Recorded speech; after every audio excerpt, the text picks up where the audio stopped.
In the name of the Father, and of the Son, and of the Holy Spirit. Amen. The first letter of Peter, chapter 1, verses 13 onwards. A call to holy living. Therefore, prepare your minds for action. Discipline yourselves. Set all your hope on the grace that Jesus Christ will bring when He is revealed. Like obedient children, do not be conformed to the desires that you formerly had in ignorance. Instead, as He called you, He is holy. Be holy yourselves in all your conduct, for it is written, "You shall be holy, for I am holy." O loving Lord Jesus, we submit ourselves at your feet. Today we are going to have monthly recollection. In this fine evening, we are going to reflect on your word of God. Send your Holy Spirit upon us, that we may be guided by the Holy Spirit. Let your divine word touch us, heal us. Let your divine word guide us. O Virgin Mother of God, intercede for us. Help us to understand the words of your beloved Son. We make this prayer to Christ our Lord. Amen. Good evening, dear fathers.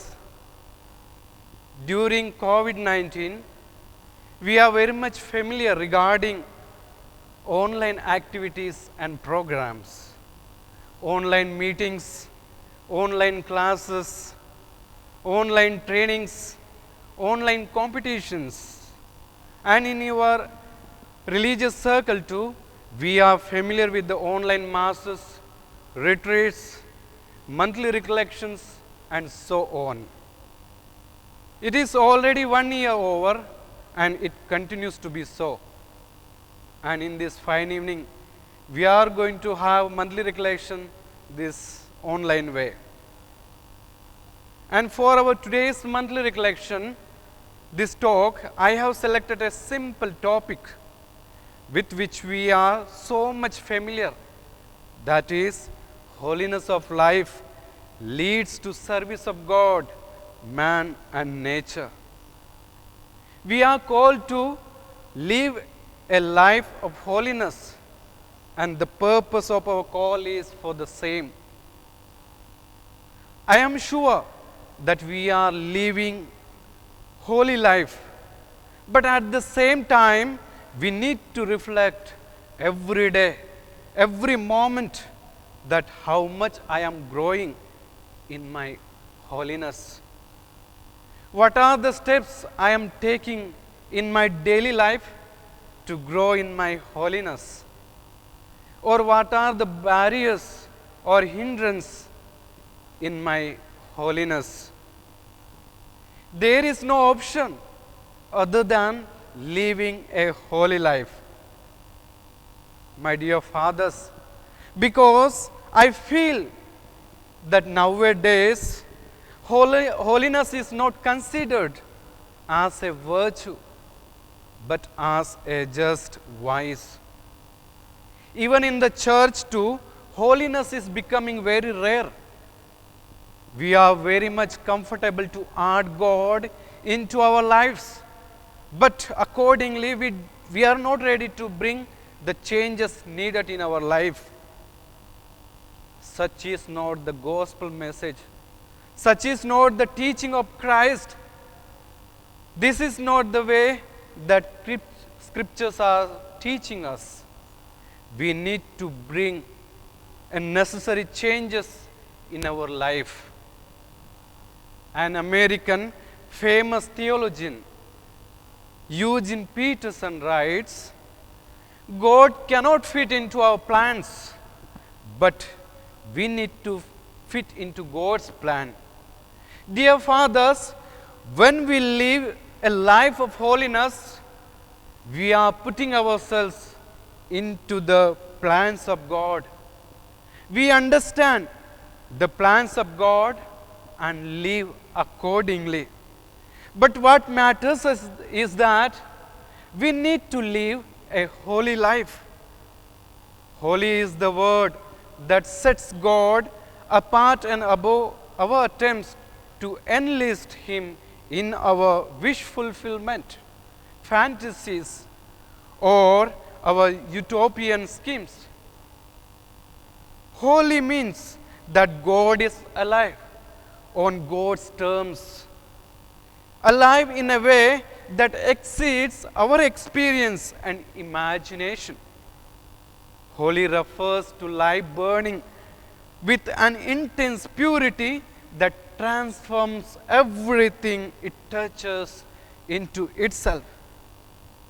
My dear fathers, we know for something else to be holy simply means it is to be dedicated to God. We know that if we look at a person, if he is living a good life, a decent life, or he has dedicated his life to God and doing every activities according to the plans of God, surely and certainly we will call this person really he has dedicated his life for the service of God, or he has devoted himself to God. Yes, dear fathers, we are holy to the extent when we dedicate ourselves, when we certainly commit and surrender to the plan of God, we will become holy in our life. Our actions also will reflect the character of God. God wants us the whole of our life. Dear fathers, we know that God made a covenant with His people. He has chosen a community, a people, and He is very sure that He wanted that people may know Him as their God. He will be their God, and the people will be, and they will be the people of God. And in the Gospel of St. John, chapter 15, verses 5, we read, if we are abide in God and God is in us, surely we can do many things. But if God is not in us and we are not in God, or if we are not abiding in God, we cannot do anything.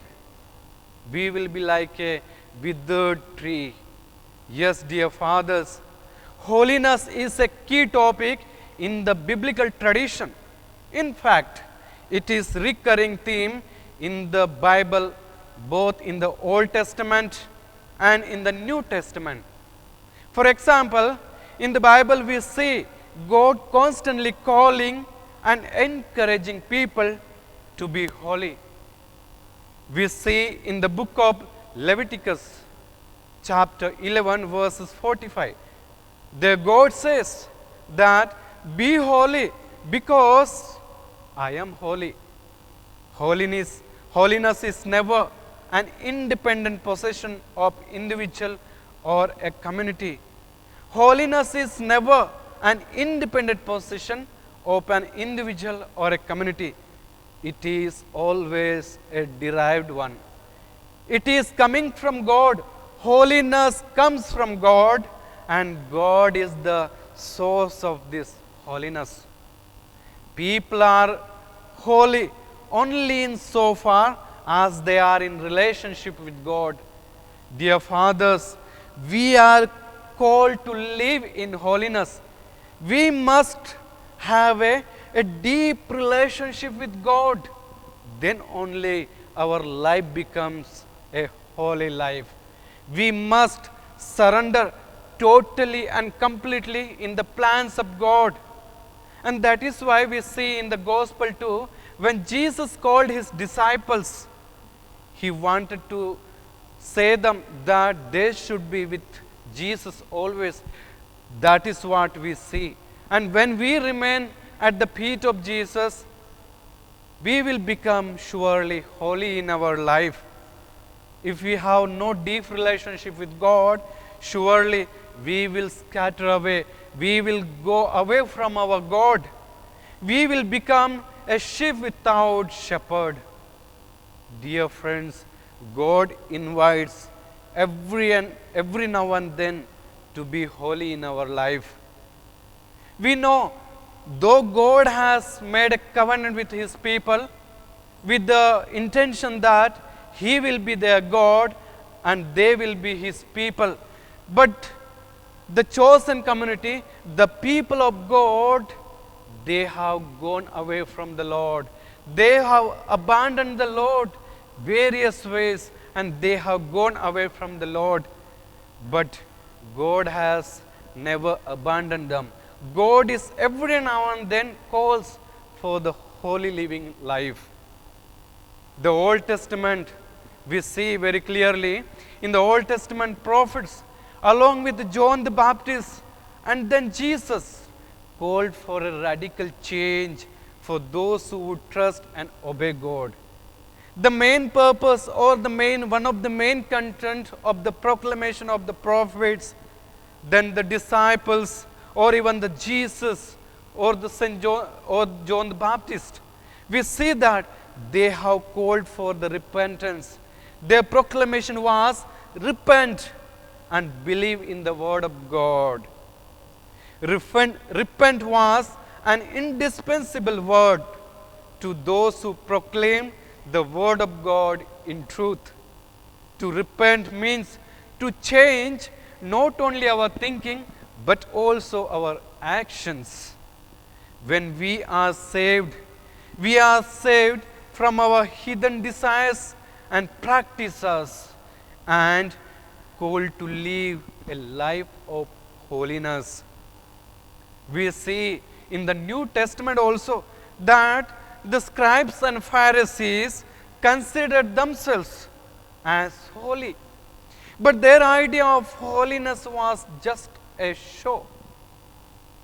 That is why in the Gospel of St. Matthew chapter 5 verses 20, Jesus says, "For I say to you that unless your righteousness surpasses that of the scribes and Pharisees, you shall not enter the kingdom of heaven." Dear fathers, how much were the words of Jesus when He used against the scribes and Pharisees regarding their holiness. True holiness was not what the scribes and Pharisees or Peter thought it was. The message Peter shares with us in his first epistle came to him with great difficulty. In fact, only after death, burial, and resurrection of our Lord did Peter understood true holiness. To be holy is the opposite of being common or profane. God is holy in that He is utterly different and distinct from His creation. Yes, dear fathers, His people must also be distinct, separate from the hidden attitudes and actions which characterize them as unbelievers. We are called by Jesus. He has called us for a special purpose. We also must be a distinct and separate from the world around us. We cannot be with the world, having at the same time with the world, and we cannot become with God. We cannot be a person of God. We need to be separate from the world in our thinkings, in our attitudes, but we should believe in the word of God. We see in the Gospel of Luke chapter 19 verses 10 the parable of Zacchaeus. There we see in Zacchaeus parable, he is going away from the crowd. He is going away from his sinful nature to have or to see God, to see Jesus, to welcome Jesus in his life. And certainly in the epistle of James chapter 4 verses 4 we read, "Those who make friendship with the world, they will make enmity with God. friendship with the world, cannot go have or cannot have a relationship with God. Yes, dear fathers, certainly we live in the world, but we should not have friendship with the world or the worldly desires, but we should have a good relationship with our Lord who has called us. Certainly, there are many questions to ask in our life too. How can we live a holy life when the world around is unholy? Dear friends, the world where we are living, certainly world around is unholy. But in this world, we need to be holy. Our call is to live holy life.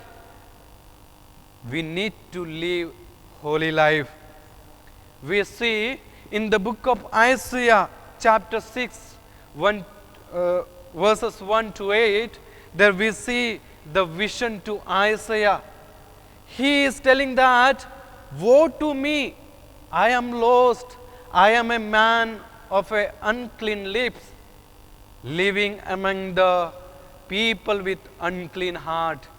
Yes, dear fathers, but he has seen through his eyes the vision of God.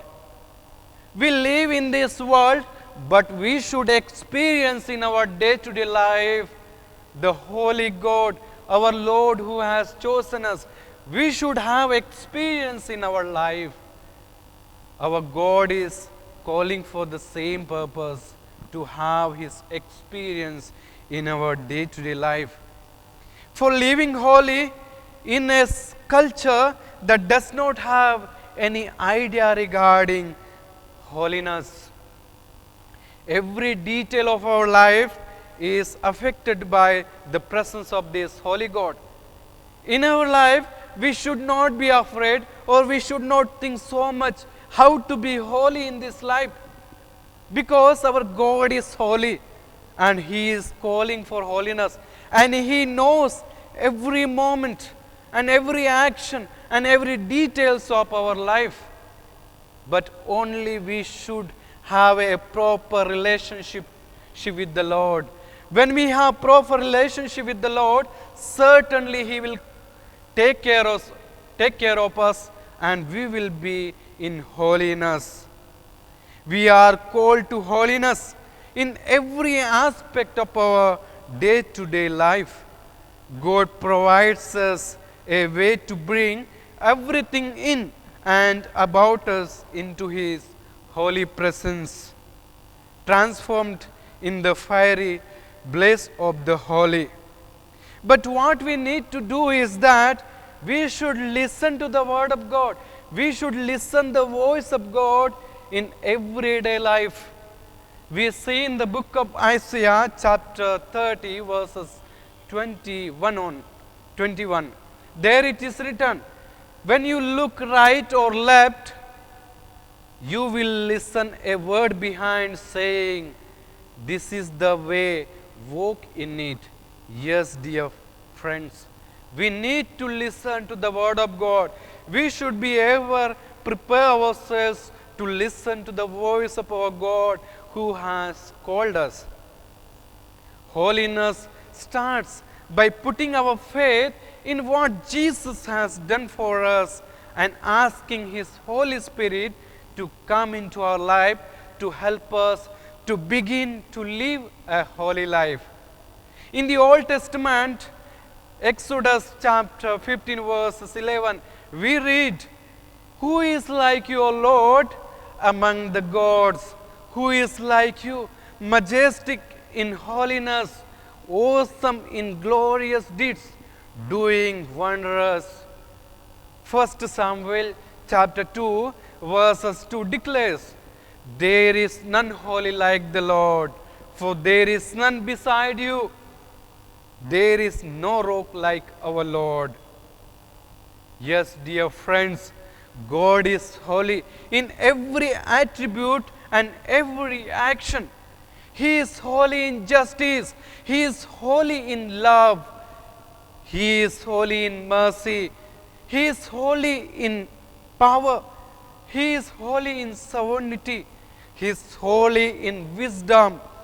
He is holy in patience. He is holy in anger. He is holy in grace. He is holy in faithfulness. He is holy in compassion. He is holy even in his faithfulness or holiness. Dear friends, holiness should matter to us. The holiness of God is also a central figure in the gospel narrative of Jesus Christ too. Without the holiness of God, there would be no moral law to which every human being is responsible. Without the holiness of God, there would be no divine anger with sin.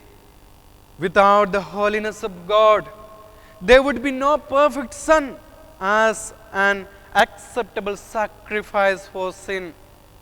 Without the holiness of God, there would have been no vindication for the resurrection. Without the holiness of God, there would be no final defeat of Satan. Without the holiness of God, there would be no hope of a new heaven and earth where holiness will reign over us and in us forever. Yes, dear fathers, holiness is a key factor in the Bible. God is holy and God invites us to be holy. He has specially chosen us to be His own and wants us to be holy like Him. Saint Francis of Assisi says, "You sanctify yourself, then you can sanctify the world around you." So, we need to be holy every day, every moment, every single minute. We need to be holy in our life. On our journey to live a holy life or holiness of life, sin does not always appear sinful to us. Often it is attractive, magnetic, and surely we will embrace with very wholeheartedness, we will embrace it. It is only in the face of the holiness of God that we fully realize sin is more than a list of bad behaviors and more than breaking a set of abstract rules. Rather, sin is a dangerous condition of the heart that causes us to willingly and repeatedly rebel against the authority of God and do what we were never intended to do. It is the holiness of God that tells us that since we cannot escape of ourselves, we all need a Savior who can do what we cannot. We simply cannot consider the holiness of God without having sorrow for our sin and crying out for the grace of God. To say we are holy means that we have been set apart by God's grace for God's purpose. Our allegiance is no longer to the kingdom of our success or our happiness, but to the progress for His kingdom and for His glory. And where do we do this? We do this wherever we are, whomever we are with, and in whatever we are doing. Yes, dear fathers, in our life, we need to celebrate our holiness. In everyday life, we need to celebrate this holiness. Dear fathers, we need to celebrate the holiness in our life. We need to remain in holiness and we need to celebrate that holiness in everyday life. Where does the holiness of God leads us? It leads us to celebrate His grace. Because of His grace, we know that our Lord is holy. Because of His grace, we are accepted and not just rejected by Him. Because of His grace, we are comforted by His holy rule. Because of His grace, we become aware of the gravity of the sin. Because of His grace, we run to God for help and not away from Him in fear. Because of His grace, God appointed His perfect Son to be the perfect sacrifice for imperfect people. Because of His grace operating within us, we experience both the conviction of sin and a desire to live holy life. Because of His grace, we have been invited to live in God's holy presence forever and ever. The holiness of God decimates our autonomy and self-sufficiency and derives us to the Savior, who alone is able by His life and death to unite unholy people to a holy God. God reveals His holiness to us not as a warning that we should run from Him in eternal terror, but as a welcome to us to run to Him where weak and failing sinners always find grace and last forever. Holiness means seeking God with every fiber of our being, loving others with the same love with which He loves us, saying yes wholeheartedly to God and allowing God's grace to transform us into the image of His Son. Dear fathers, we need to serve the Lord in a life of holiness. Holiness of life will move us to the service of others. If we live a holy life, certainly we will do service to others. We have been appointed, anointed, and appointed by God to do something special in our life for Him.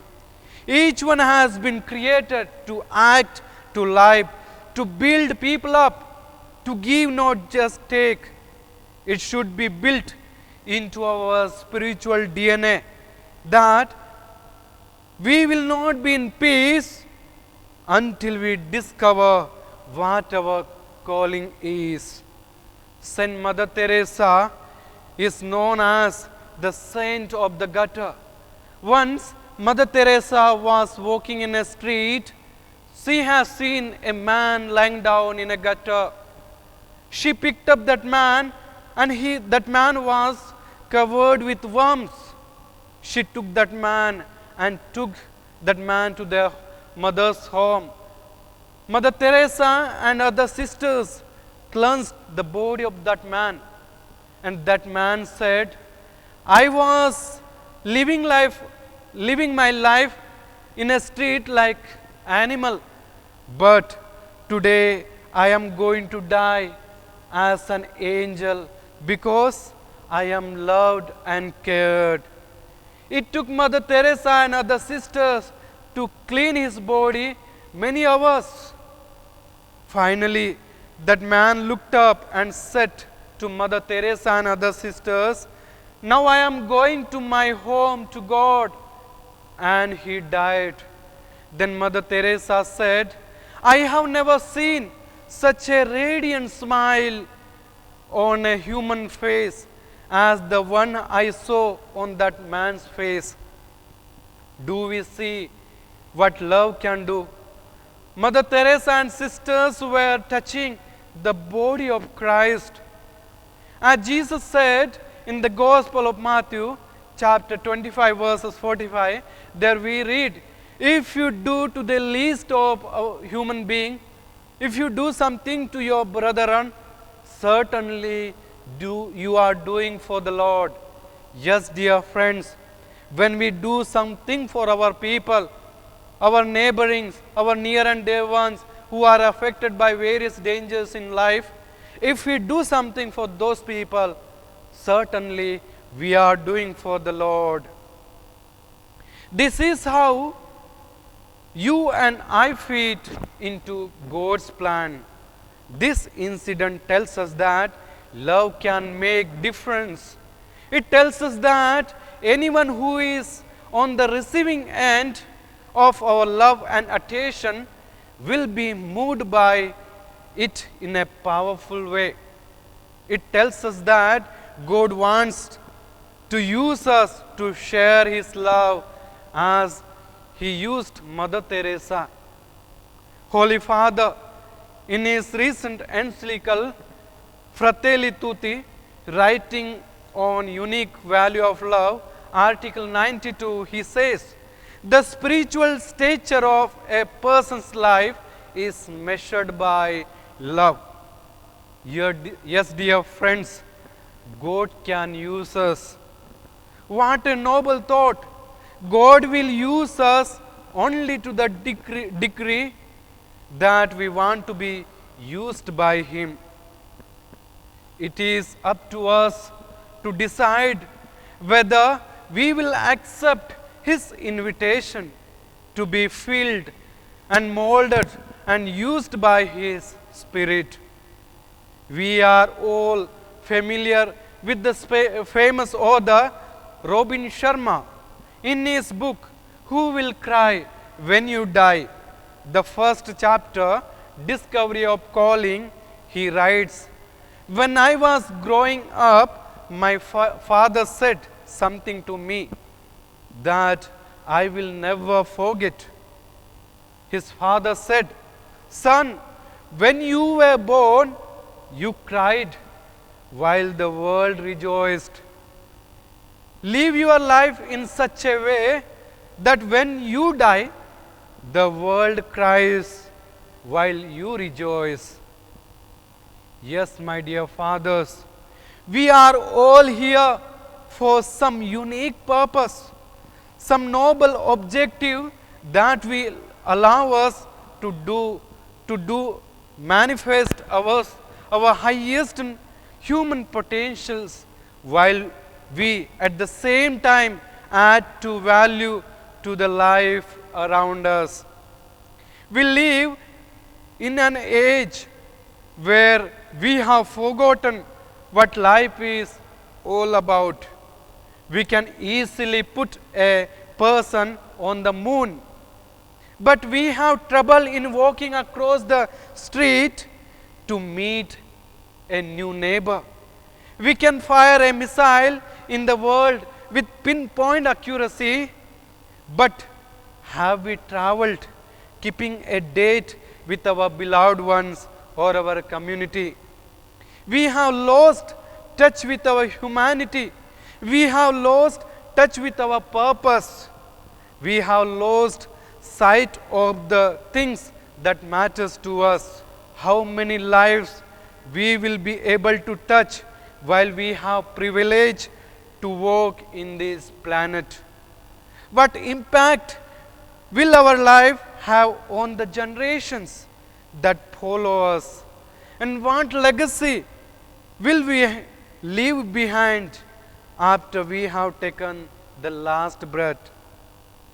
Dear fathers, in the Gospel of St. Mark, chapter 11, verses 12, there we read, in the parable of the fig tree, there we read that once Jesus was passing by that, and he was hungry, and he wanted to have something, and he approached that fig tree. And as he approached there, he found nothing, because it was not the season of the fig tree. And immediately Jesus cursed that fig tree, saying that you may not bear fruits again or never. You may not bear fruit. And when the disciples were passing next day that way, and they have seen that tree was withered away.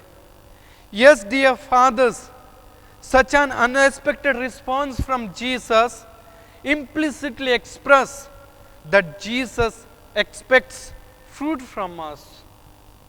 It does not matter whether it is in season or out of season. It does not matter whether the time is right or not. It is exactly right time that we need to bear fruits for the Lord. How can we remain in our own comfort zone when people are suffering in our area, when people are so poor, when people are with no one, when people are with broken hearts, when people are going away from the faith?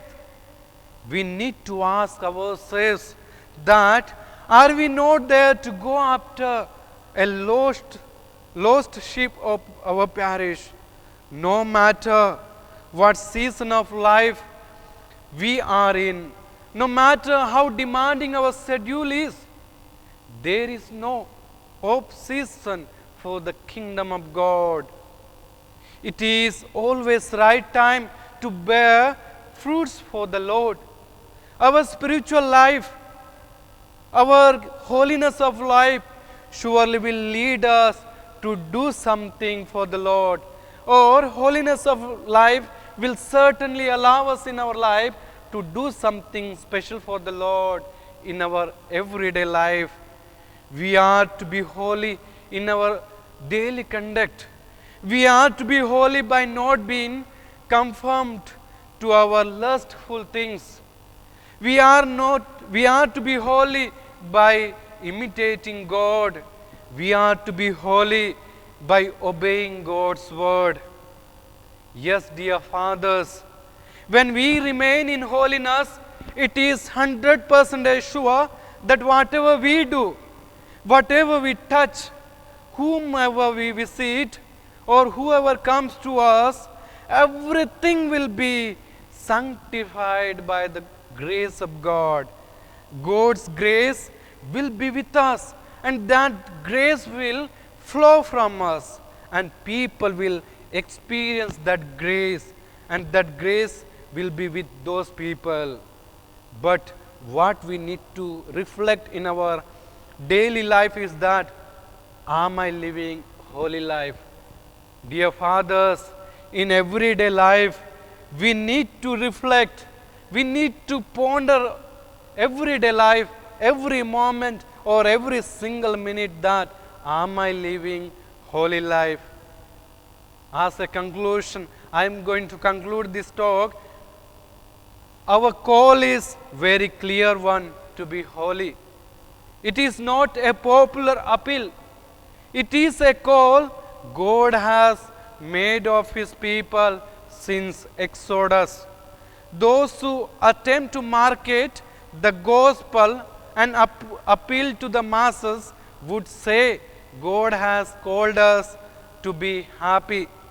But those who read the scriptures more carefully must acknowledge that God has called us to be holy in an ungodly world. It is this holiness which sets us apart from the world and makes us to have deep relationship with God. It is this holiness we are called to pursue in our lives and practice that holiness for the glory of God and for our good. Yes, dear fathers, let us try in our day-to-day life to become holy. When we become holy only, we can certainly serve God, serve people, and serve the nature. In the name of the Father, and of the Son, and of the Holy Spirit. Amen.